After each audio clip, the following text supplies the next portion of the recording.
Hello students, आज अपन पढ़ेंगे संधारित्र में संचित ऊर्जा। अब संधारित्र में ऊर्जा कैसे संचित होती है।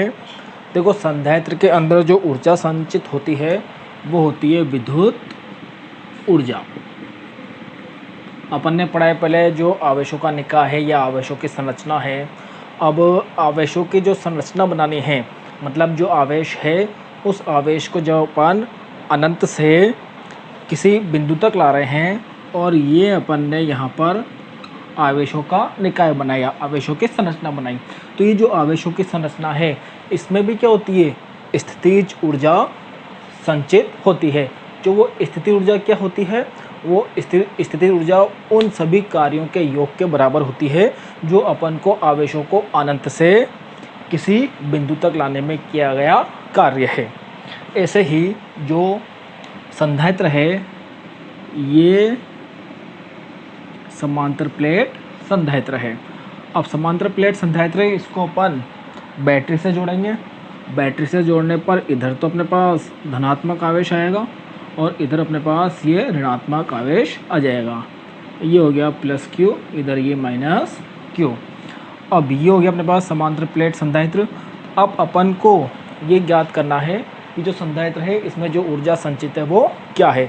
तो ऊर्जा कैसे संचित होएगी, जो ये समांतर प्लेट है तो यहाँ से कुछ इलेक्ट्रॉन, जो ये धनात्मक प्लेट है, धनात्मक प्लेट से कुछ इलेक्ट्रॉन को ऋणात्मक प्लेट तक पहुँचाने में, सपोज करो वो डी क्यू आवेश है, धनात्मक प्लेट से ऋणात्मक प्लेट में पहुँचाने में अपन को बाह्य कारक द्वारा कुछ कार्य करना पड़ेगा। तो बाह्य कारक द्वारा किया गया कार्य वही क्या होगा, संधारित्र में संचित ऊर्जा। और जो ऊर्जा संचित होगी वो कौन सी होगी अपने पास, विद्युत ऊर्जा। जिस प्रकार से आवेश है, इन आवेशों को अनंत से, जो अनंत में पहले बहुत दूर दूर थे, अनंत से किसी बिंदु तक लाने में बाह्य कारक द्वारा जो किया गया कार्य था वही अपने पास इसमें ऊर्जा के रूप में संचित हुआ था।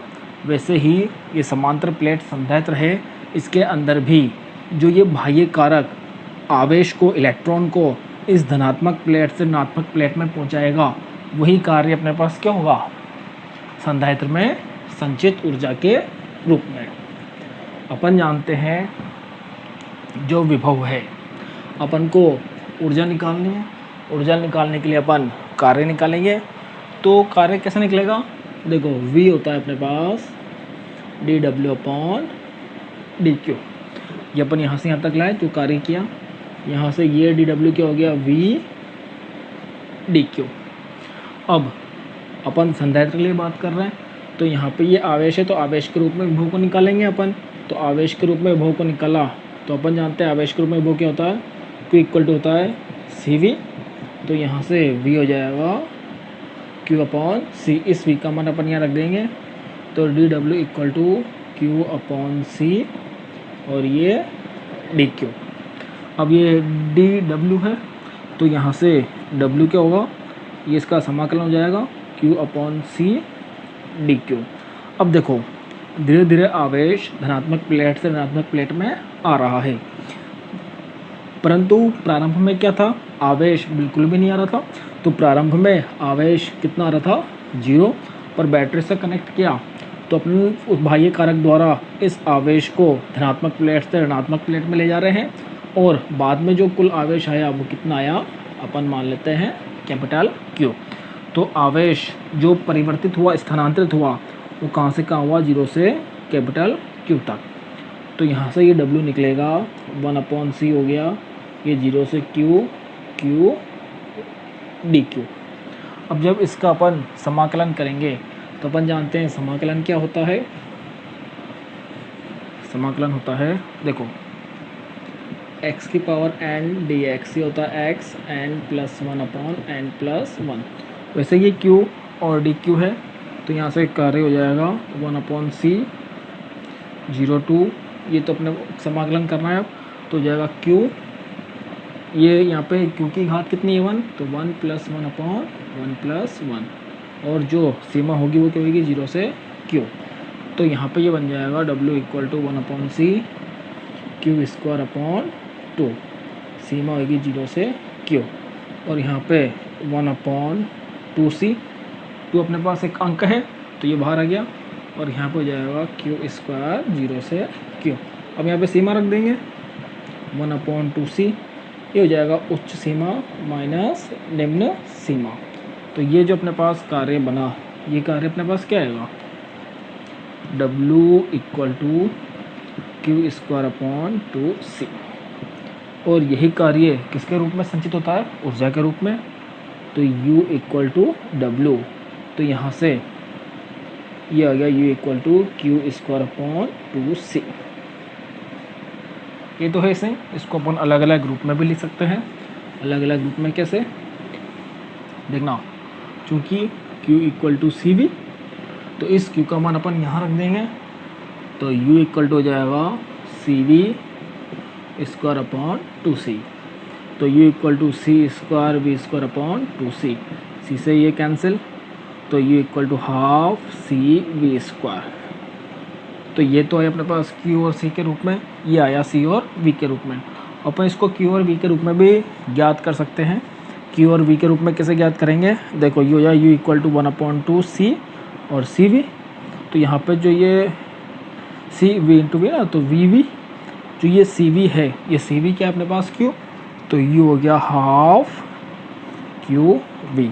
तो इस तरह से ऊर्जा है, उसके अलग अलग रूप में अपन 3 फॉर्मूले अपन को मिले। कौन कौन से, एक तो मिला अपन को ऊर्जा U =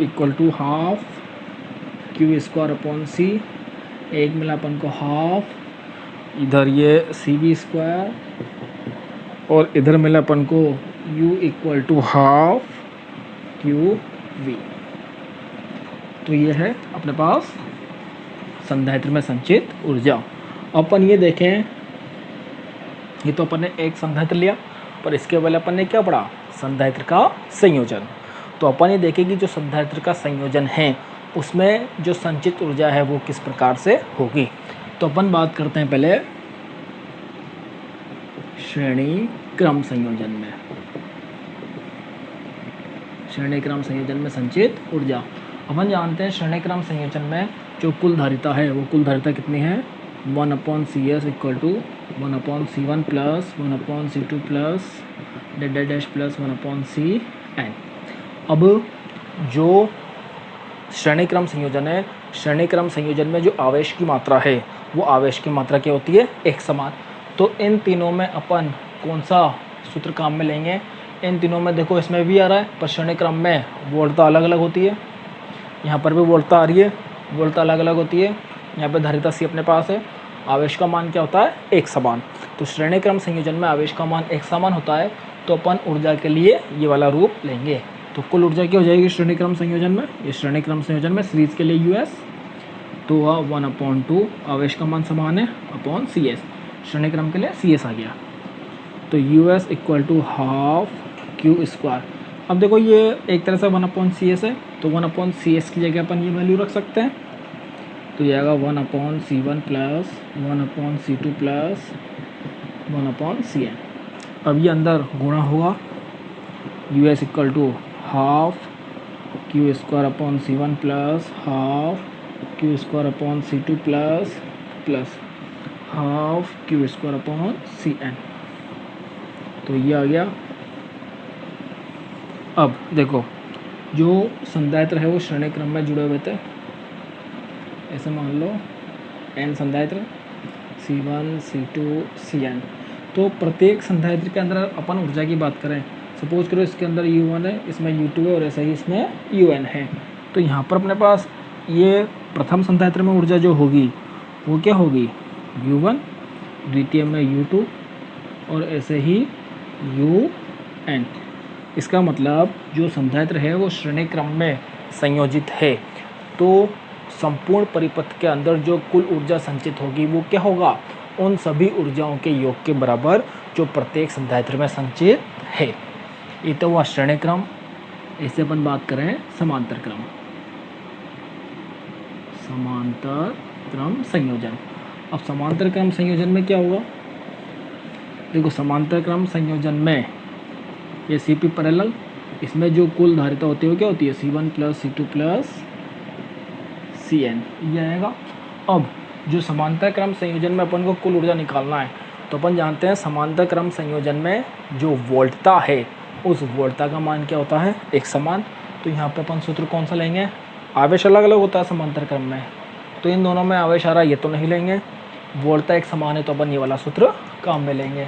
तो ये वाला सूत्र काम में आएगा तो अपने पास क्या हो जाएगा, ये यू पी इक्वल टू हो जाएगा अपने पास half C P V square.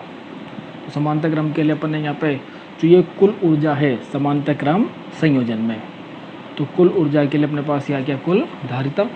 अब जो सी पी है उस सी पी का मान अपन यहाँ से यहाँ रख देंगे, U P equal to half C P C one plus C two plus C N V square. अब ये अंदर गुणा हो जाएगा, ब्रैकेट में है, तो U P equal to half C one V square plus half C two V square plus half C N V square.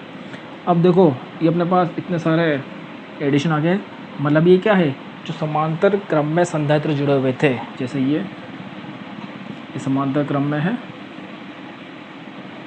ठीक, बिंदु से, तो ये n मान लो यहाँ तक, तो ये C1 C2 ये Cn। अब इसमें ऊर्जा U1 माने, इसमें U2 माने, इसमें UN माने, तो यहाँ पे क्या हो जाएगा, ये प्रथम संधारित्र में संचित ऊर्जा, ये द्वितीय संधारित्र में संचित ऊर्जा, ये nवें संधारित्र में संचित ऊर्जा। तो ये जो ऊर्जा है ये हो जाएगी U1 plus U2 plus UN। इसका मतलब समांतर क्रम संयोजन में जो परिपथ की कुल ऊर्जा है, वो परिपथ की कुल ऊर्जा भी क्या होती है, जो समस्त संधारित्र है, जितने भी संधारित्र है, उन सभी संधारित्र के अंदर जो ऊर्जा संचित है उनके योग के बराबर। तो ये आ गया अपने पास संधारित्र में संचित ऊर्जा।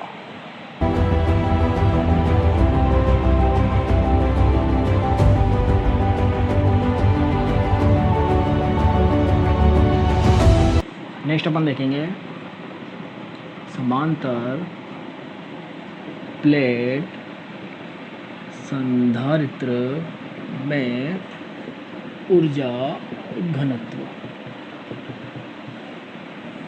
समांतर प्लेट संधारित्र में ऊर्जा घनत्व। देखो ऊर्जा घनत्व क्या होता है, घनत्व मतलब प्रति एकांक आयतन में जो ऊर्जा संचित है, तो प्रति एकांक आयतन में जो ऊर्जा संचित होगी उसको क्या बोलते हैं अपन, ऊर्जा घनत्व। तो यहाँ पे आपको निकालना है प्रति एकांक आयतन में जो ऊर्जा संचित है उसको बोलते हैं ऊर्जा घनत्व। इसको स्मॉल यू से प्रदर्शित कर दो। तो यहाँ पे कैसे निकालेंगे अपन, देखो ऊर्जा अपन को पता है, ऊर्जा क्या होती है, हाफ क्यू स्क्वायर अपॉन सी, ये है ऊर्जा है। तो प्रति एकांक आयतन के लिए बात करना है, यहाँ पर सी है, सी का मान क्या होता है, epsilon naught A upon D. इस क्यू का मान निकालना है विद्युत क्षेत्र के रूप में। देखो जो ऊर्जा संचित होती है, कौन सी ऊर्जा है, विद्युत ऊर्जा। तो एक तो ये आ गया अपने पास, इसको फर्स्ट दे दो, एक ही देख लो, ई इक्वल टू होता है सिग्मा अपॉन एप्सिलॉन नॉट और सिग्मा होता है क्यू अपॉन ए। तो यहाँ से ई आ जाएगा Q upon A epsilon not और यहाँ से क्यू की वैल्यू क्या निकलेगी, एप्सिलॉन नॉट ए ई। ये हो गया इक्वेशन सेकेंड और ये फर्स्ट। इक्वेशन फर्स्ट और इक्वेशन सेकंड की वैल्यू को अपन इसमें पुट कर देंगे। तो इक्वेशन फर्स्ट इक्वेशन सेकंड की वैल्यू यहाँ पुट करी तो यू इक्वल टू क्या जाएगा, हाफ क्यू स्क्वायर। तो ये क्यू स्क्वायर ये रहा, तो यहाँ से वैल्यू पुट करते ही epsilon naught square A square E square upon D, ये Q square upon C, C की वैल्यू क्या है, epsilon naught A upon D. तो ये वैल्यू पुट करेंगे epsilon naught A upon D. तो यहाँ से इससे ये कैंसिल, इससे ए कैंसिल, तो ये हो जाएगा हाफ एप्सिलॉन नॉट ए ई स्क्वायर और ये डी भी ऊपर आ जाएगा, डी अपॉन के अपॉन में है तो ऊपर आ जाएगा। तो यहाँ पे ये क्या बना, अब ये बना u equal to half epsilon naught E square A D. अब देखना यहाँ पे ये ए है और डी है, ए क्षेत्रफल और डी मोटाई। तो क्षेत्रफल और मोटाई ये क्या हो गया अपने पास, आयतन। क्षेत्रफल इंटू दूरी आयतन होता है, इसलिए हो गया अपने पास आयतन। तो ये बना U equal to half epsilon naught E square A into D हो गया V। आयतन अपन को ज्ञात करना है ऊर्जा घनत्व। घनत्व क्या होगा? प्रति इकाई आयतन में संचित ऊर्जा, तो U अपॉन V। ये हो गया half epsilon naught E square. ये हो गया अपने पास ऊर्जा घनत्व equal to half epsilon naught E square.